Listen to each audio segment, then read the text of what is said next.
भगवान वीरो मंगलम गौतमो गणी मंगलम कुंद कुंदार्यो जैन धर्मोस्तु मंगलम सर्वे मंगल मांगल्यम सर्वे कल्याण कारकम प्रधानम सर्वधर्माणां जैनम जयतु शासनम वंदे विद्यासागरम। अनंत आनंद सिद्ध परमेष्टि भगवंतों की, देवादेव 1000 अजितनाथ भगवान की, वर्तमान शासन नायक भगवान महावीर स्वामी की, वर्तमान के वर्धमान हम सबके आराध्य गुरुदेव भगवान श्री विद्यासागर जी महाराज की, ज्येष्ठ मुनि श्री विनम्र सागर जी महाराज की, मंचासीन मुनि श्री निस्वार्थ सागर जी महाराज की, समस्त आचार्य संघ की।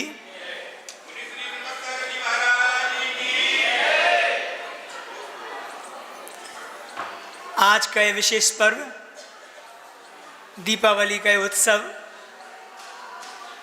जिस उद्देश्य से आप लोग आए हैं, हम आपको बता दें कि मंगलाचरण में सबसे पहले हमने कहा मंगलम भगवान वीरो मंगलम गौतमो गणे, अर्थात मंगल स्वरूप सर्वप्रथम भगवान महावीर को हमने नमस्कार किया और गौतम स्वामी को नमस्कार किया।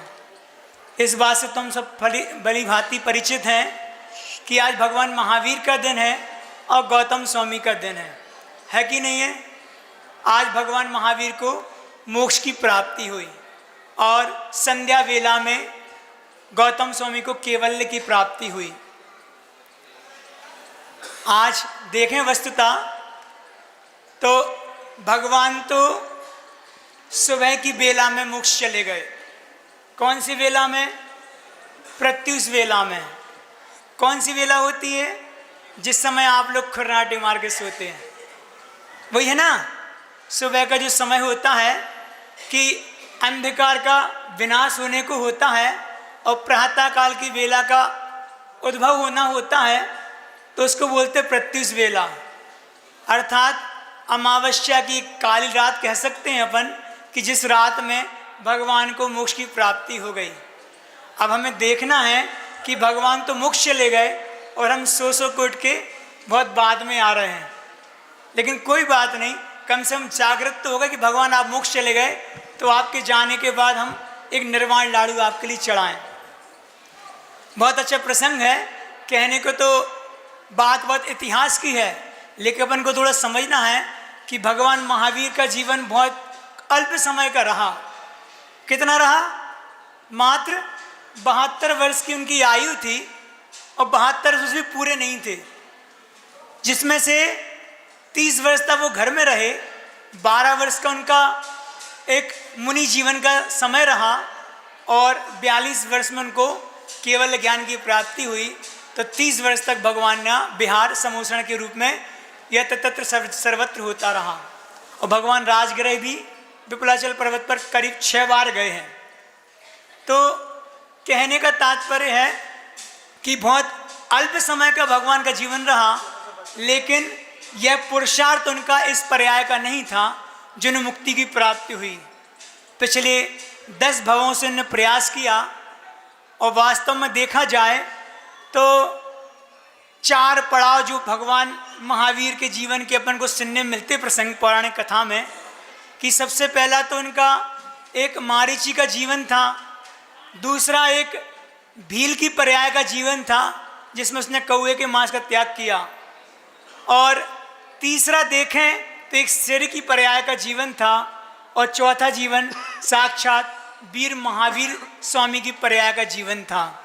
इन चारों पर्यायों की अगर विसंगतियां देखें कि दो कैसे कैसे एक जीव का अपने कह सकते हैं कर्मों के अनुसार परिणमन होता है, कि साक्षात आदिनाथ भगवान के पोते थे और भगवान के समोसरण में दीक्षित भी हो गए थे वो, और उनको पता भी चल गया कि हम आने वाले समय में अंतिम तीर्थंकर बनने वाले हैं। चाहते तो उस भटकाव को रुक सकते थे, लेकिन नहीं, व्यक्ति के अंदर का एक अभिमान काम करता है और ये मान कसा हमारे इतनी आसानी से नहीं छूटता। मारीची का जीवन का भी कुछ ऐसा ही रहा कि मान कसाय का इतना तेज प्रबल वो था कि भगवान की बात को स्वीकार तो किया लेकिन अन्यथा रूप से स्वीकार किया, उनके समूषण को त्याग दिया, अपनी दीक्षा का छेदन किया और एक अलग मत की स्थापना कर दी। परिवारजक नाम के मत की स्थापना करके उसके संस्थापक बन गए और फिर ऐसे भटके और 363 मत को ने एक निर्माण कर दिया। अपन देखें कि भगवान महावीर ने 363 मत चलाए, क्रियावादी अक्रियावादी आदि वैनिक जो होते हैं, ऐसे 363 मत को उनने प्रादुर्भाव तो कर दिया लेकिन उसको समाप्त नहीं कर पाए। स्वयं तो मोक्ष चले गए लेकिन आज संसार में जितनी विसंगतियां बनी हैं धर्म को लेके, दर्शन को लेके, वो सब एक प्रकार से भगवान महावीर के जीव की देन है। तो कोई ना कोई पंथ का और इसका निर्माण हो जाता है, व्यक्ति तो चला जाता है लेकिन वो चीज़ें परंपराओं में बनी रहती हैं। तो एक मारीची का जीव था, उसके बाद थोड़ा विकास हुआ, कितना भटका वो जीव, और जब विकास हुआ तो वहाँ जाके थोड़ा बहुत उसको सुदबुद आई तो भील की पर्याय में कुछ त्याग किया और आगे बढ़े। तो मुनि महाराजों के माध्यम से, हम विस्तार में तो नहीं बता रहे, अपन बड़े महाराज जी को भी सुनेंगे, हम तो सिर्फ यहाँ बैठने आए तो माइक रख दिया, तुमने ना बोलना शुरू कर दिया। तो कहने का तात्पर्य आज भगवान महावीर का अपन मोक्ष कल्याणक बना रहे हैं और आज भगवान मोक्ष चले गए। ऐसी अंधियारी रात में भगवान मोक्ष गए और जैसे ही मोक्ष गए तो चारों निकायों के देव भगवान के मोक्ष कल्याणक की विधि करने और मनाने के लिए आए। देखा कि अंधियारी रात है तो देवों ने अपने चमत्कार से कहते पूरे आकाश में दीपों की पंक्तियां बना ली। दीपावली का अर्थ पता है? दीप आवली, आवली पंक्ति को बोलते हैं, मतलब पंक्तियों में पूरे आकाश में देवों ने ऐसे दीप जलाए कि चारों ओर प्रकाश हो गया। और क्या संदेश दिया? ये संदेश दिया कि आज भगवान इस अंधेरी रात में मोक्ष को प्राप्त हो गए, अर्थात इस अंधियारी में हमारे लिए एक प्रकाश दे गए। अंधेरी रात में एक प्रकाश दे गए। कौन सा प्रकाश दे गए? कि एक केवल ज्ञान रूपी प्रकाश, एक मोक्ष रूपी प्रकाश दे गए कि आप भी अगर एक पुरुषार्थ करेंगे तो हमें भी मोक्ष की प्राप्ति हो सकती है। तो कहने को तो भगवान मोक्ष चले गए लेकिन हमने क्या पाया? आप सभी लोग तो खुशियां मना रहे हैं लेकिन हम ही सोचते हैं वास्तव में आज खुशी मनाने का दिन है क्या? आज तो एक प्रकार से दुखी होने का दिन है। महाराज जी कैसी बात कर रहे हैं? आज तो सब नए नए कपड़े पहनते, खूब मिठाइयाँ खाते, सब प्रकार की आप लोग होली रंगोली सब बनाते, लेकिन अगर वास्तव में देखा जाए तो आज एक दुख का दिन है। कैसा? कि साक्षात हमारे वर्तमान शासन नायक जिनके शासन में हम सभी पल रहे बढ़ रहे, वो आज से कुछ वर्ष पूर्व, कितने वर्ष हो गए? 2550वां। कल से नया संवत शुरू हो रहा है, आज से नहीं होता, कल से होता है। प्रतिपदा एकम के दिन संवत की शुरुआत होती है। आज 2549 वर्ष पूरे हो गए और 2550 वर्ष कल से शुरू हो जाएगा, मतलब नए वर्ष की शुरुआत है। हिंदू परंपरा के अनुसार तो चैतवदी प्रतिपदा के दिन होता है, वो विक्रम संवत की शुरुआत होती है। लेकिन सबसे पुराना संवत है, अपन तो इंग्लिश कैलेंडर के अनुसार चल रहे हैं, ईसा के अनुसार, लेकिन अपन को पता होना चाहिए कि जीसस क्राइस्ट के कितने पहले भगवान महावीर मोक्ष चले गए। कौन बताएगा? भगवान महावीर जीसस के, ईसा के 527 वर्ष पूर्व मोक्ष चले गए। एसीओबीसी चलती ना, आफ्टर क्राइस्ट और बिफोर क्राइस्ट, तो बिफोर क्राइस्ट बीसी 527, तो 527 वर्ष पुराने भगवान महावीर का संवत है। और उससे पहले विक्रम संवत करीब करीब 470 वर्ष पूर्व का है। विक्रम संवत के 470 वर्ष पर पूर्व भगवान महावीर मोक्ष हो गया। और एक संवत और आता है, शक संवत, 605 वर्ष 5 महीना, उसके पहले भगवान महावीर मोक्ष चले गए। कुल मिला के कहने का तात्पर्य है कि इतने सारे संवत हुए, लेकिन सबसे प्राचीन कौन सा है? वीर निर्वाण संवत। और उसके लिए हमारे ज्ञान ही नहीं है। अगर कोई आपसे पूछे कि भगवान महावीर मोक्ष कब गए जैनेत्र बंधु, तो आप लोग बता ही नहीं पाएंगे कि उनको 25 से 50 वर्ष निकल चुके। अपन ये सोचते हैं कि अभी कभी भगवान का मोक्ष हुआ है, लेकिन वास्तव में देखें तो भगवान महावीर को 25 से 50 वर्ष पूर्व हो गए हैं। आज हम उनका निर्माण महोत्सव मना रहे हैं, तो हमें एक दुख होना चाहिए कि भगवान जैसी इतनी प्रतिभा महापुरुष हमारे बीच से चले गए और हम कुछ नहीं कर पाए। हम आज भी वैसे ही के वैसे हैं। भगवान ने अपने मोह को जीता।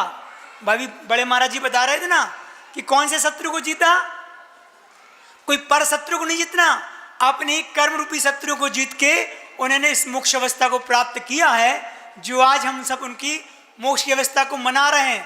मनाओ, लेकिन मनाने का एक पीछे उद्देश्य होना चाहिए कि अनंत काल से हम भी संसार में भटक रहे हैं।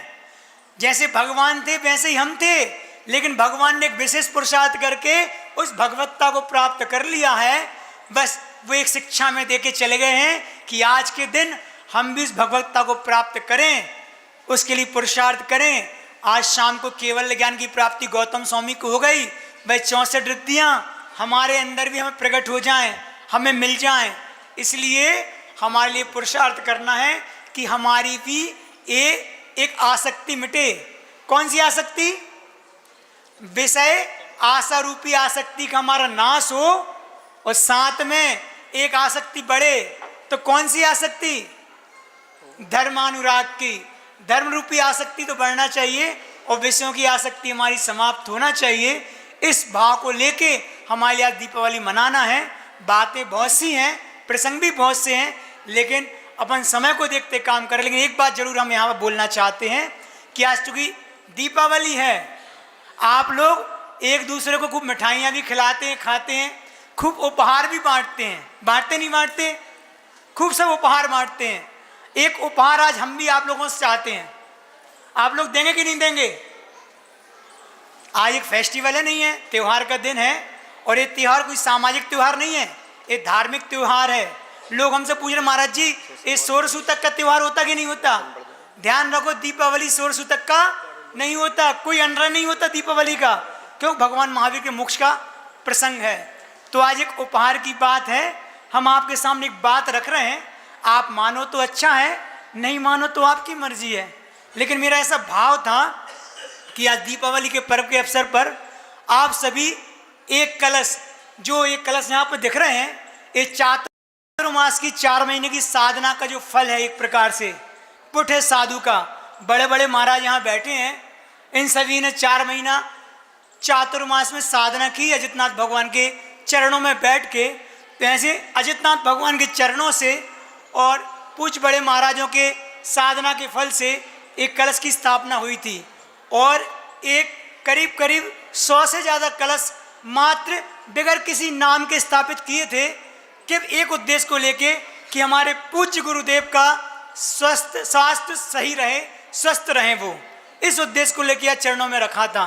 आज हमारा ऐसा कहना है कि अगर किसी का भाव बने तो ये कलश आज अवश्य अपने अपने घर ले जाएं। और बहुत छोटी कीमत रखी है, कलश तो अपने आप में बहुत बड़ा है, और इसके अंदर जो पुट है उसकी तो कोई कीमत है ही नहीं साधना की, लेकिन एक मात्र एक माध्यम है। इससे आप क्षेत्र से भी जुड़ सकते हैं, और आपकी राशि का पूरा उपयोग क्षेत्र के निर्माण में ही होना है। और जो गुरु जी की प्रबल भावना है, गुरु जी क्या भावना है कि बंदा जी का क्षेत्र बहुत जल्दी जल्दी बने, इसीलिए महाराज लोगों को पहुंचाया। और ग्रीष्मकालीन की वाचना करने के बाद भी गुरु जी का मन नहीं माना, तो हम लोग के लिए एक चातुर्मास दे दिया। आज 9 महीने की साधना के फल के स्वरूप एक कलश यहाँ पे विराजमान है। हमारा ऐसा भाव है, चाहे वो माताएं बहनें हों, चाहे पुरुष वर्ग हो, चाहे बच्चे हों, जितनी राशि हम आपको बता रहे हैं उतनी राशि तो अपने शौक के लिए हम साल भर में खर्चा कर देते हैं। तो वो छोटी राशि में एक कलश हम आपको आज ही के आज देने का मन है। चातुर्मास पूरा हो चुका है, जो भी ले जाएं एक उपहार समझें, अपने घर में रखें। और इसका एक फल और है कि गुरुजी के स्वास्थ्य लाभ के लिए तो है ही, लेकिन जिस घर में कलश जाएगा, मेरी ऐसी पूरी भावना है और पूरा भरोसा है कि आपके घर में भी बड़े बड़े जितने भी रोग आदि हमें होते हैं, सारे रोगों से आपको लाभ अवश्य मिलेगा। ये आप हमें स्वयं आके बताएंगे बाद में। अभी हमने मात्र 4 लोगों से बोला, एक बार में सबने हाँ कर दिया। अभी हम आप सबसे और बोल रहे हैं, मात्र इसकी कीमत 51,000 रुपये है। 51,000 जो आप चाय पान में खर्चा कर देते हैं, मुझे पता है। महिलाएं कॉस्मेटिक्स आदि क्रीम पाउडर में खर्चा कर देती हैं। अगर अपन थोड़ा थोड़ा पैसा बचाएं, और इसकी राशि आपको एक साथ नहीं देना, आप अपनी अनुकूलता से जब बने 2 महीने, 6 महीने, 1 साल, 1.5 साल अपने हिसाब से दे देना, लेकिन क्षेत्र से जुड़ें और गुरु जी के नाम का एक कलश अपने घर अवश्य ले जाएं। ऐसी हमारी भावना है। जिस किसी का भी मन बने यहाँ के श्रीफल चढ़ाएं। 4 नाम हमारे पास आ गए हैं, उनके नाम की घोषणा महाराज के प्रवचन के बाद हम करेंगे। और जिसका मन बने वह अपना नाम कमेटी के लोगों को लिखा दें और अभी श्रीफल चढ़ा दें। अभी किसी का मन बने तो हाथ भी उठा सकता है, वो यहाँ आए और ये मात्र 51,000 की राशि अपनी स्वेच्छा से जब हो तब पैसा दे देना, लेकिन कलश अवश्य ले जाएं। मेरा तो मन है कि प्रत्येक घर में जाएं। यहाँ जितने भी लोग बैठे हैं एक एक कलश की भावना भा के अपना ये सौभाग्य अवश्य अर्जित करें। और अंत में यही कहेंगे कि भगवान महावीर को मोक्ष की प्राप्ति हो गई, हमारे जीवन में मोक्ष की प्राप्ति हो, उसी पुरुषार्थ में लगे हैं। हम तो लाइन में लग गए, अभी आपका कोई भरोसा नहीं है। भगवान महावीर मोक्ष चले गए, वर्तमान पंचम काल में मोक्ष नहीं है, लेकिन मोक्ष का मार्ग अवश्य है। उस मार्ग में हम लग गए, हम इस बात की प्रसन्नता है और उसका पूरा श्रेय हमारे गुरुदेव को जाता है कि गुरुदेव ना होते तो आज हम भी यहाँ नहीं होते और आप सब भी यहाँ बैठे ना मिलते। इसलिए उपकार गुरुदेव का है, तो उनके लिए कुछ ना कुछ तो हम भेंट अवश्य दें। यहाँ बैठा कोई व्यक्ति न चूके, एक कलश अवश्य ले जाए, अपने नाम की घोषणा अभी करें, उसके बाद आपको श्रीफल और आपका सम्मान यहाँ पे कमेटी लोग करेगी। इन्हीं भावनाओं के साथ हम विराम देते हैं। गुरुदेव भगवान श्री विद्यासागर जी महाराज की